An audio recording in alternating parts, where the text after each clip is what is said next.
फिर देखते हैं हम लोग व्यंजन। व्यंजन के बाद स्पर्श व्यंजन रखेंगे हम लोग इसमें जो 25 होते हैं, और उसके बाद अंतस्थ। ठीक है, तो आइए देखते हैं। स्थान में आपको पता है कि उच्चारण स्थान क्या क्या होता है। नंबर 1 कंठ, कंठ। नंबर 2, नंबर 3 मूर्धा या मूर्धन। अगला रहेगा हमारा दंत। फिर आता है ओष्ठ। इसके बाद हम लोग देखेंगे कि जो मिश्रित होकर के बनते हैं, जैसे कि कंठ ताल। नेक्स्ट आएगा हम लोगों का कंठोष्ठ, और सबसे लास्ट में रहेगा हम लोगों का दंतोष्ठ, जिसमें केवल एक वर्ण मात्र आता है। अब ये हमने केवल माइंड में फ्रेमिंग करनी है, फिर हम लोग समझना है। जैसे व्यंजन, अब आपको पता है का वर्ग रहता है, का वर्ग इसमें आ जाता है का खा गा घा या। पंचम वर्ण सारे छोड़ देंगे हम लोग। जो हम लोगों के पंचम वर्ण जो है ये आएंगे नासिक में। ठीक है, तो का वर्ग का खा गया, फिर आ जाएगा आपका चा वर्ग का खा गया, चाचा जवा। फिर आ जाएगा टा वर्ग टाठा डाडा।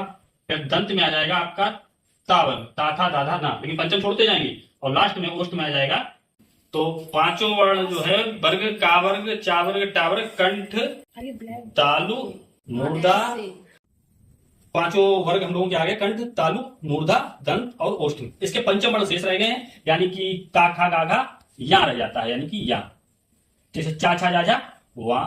फिर आता है टाठा डाढ़ा अड़ा, ताता दादा ना, और पापा बाबा माँ। पंचम वर्ण के नासिका से बोले जाएंगे।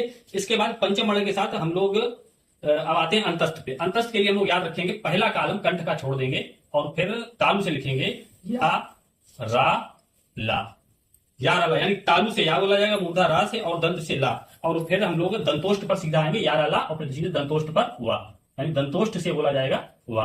ये एक मात्र वर्ण है और बहुत बार रिपीट किया जाता है, तो ये से याद रखेंगे हम लोग। वा जो है इसका उच्चारण स्थान है दंतोष्ठ। सेम उसमें करेंगे, जैसे या रा ला, इसमें भी कंठ छोड़ देंगे, फिर हम लोग लिखेंगे शा, शा और सा, सा सा, और हा आकर के हमारा बैक में आ जाएगा ऊपर, यानी कंठ से हा बोला जाए। अब हा के साथ आपको लग रहा होगा आहा। अब दो बचते अंग और आहा, तो अंग जो है नासिका से बोलेंगे हम लोग अंग।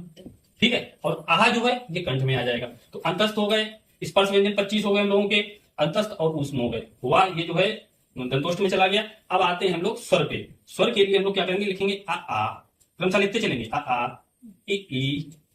ठीक है, अब ई उ आता है। उ तो आपको बोलने से स्पष्ट होगा कि ओष्ठ से बोला जाता है, यानी कि उ उ।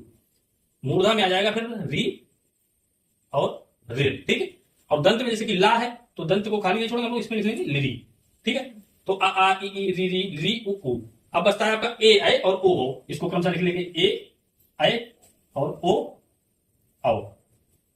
तो यानी कि ए जो है आपका बोला जाता है कंठ तालु से, और ओ बोला जाता है कंठोष्ठ से। अब आपकी वर्णमाला जो है इससे कंप्लीट हो गई है, सारे स्वर आ गए हैं। 25 जो है आपके स्पर्श व्यंजन, इसमें 4 ही रहेंगे कंटिन्यू। ठीक है, क्योंकि पांचवा जो है आप